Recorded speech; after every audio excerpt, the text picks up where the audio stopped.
Hello everyone, welcome to PNYC English Grammar. Today our topic is punctuation marks.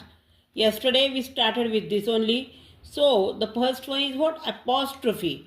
When we have to use it? When indicate the possession.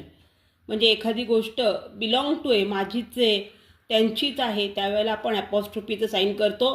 मी ब्रॅकेटमध्ये दाखवले बघा. For example the cat's toy, T नंतर मी sign करून S लिहिलं आहे. It is Amol's room, again T नंतर Amol, L नंतर मी ॲपॉस्ट्रोफी करून रूम लिहिलेलं आहे. The next is what? Question mark. Very easy, everyone can understand.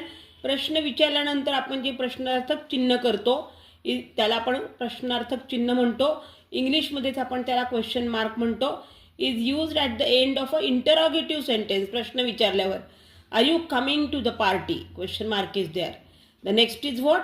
Exclamation mark. Wow. Most of the time surprise नंतर किंवा काही स्ट्रॉंग इमोशन असतात, that time we have to use exclamation mark. Wow, how beautiful it is.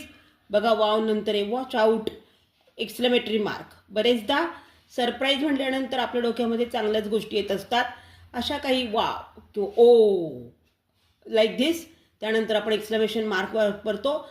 अशा पद्धतीनं from yesterday we have completed punctuation marks. In next video we will see new topic about grammar. Till then, stay tuned. Thank you.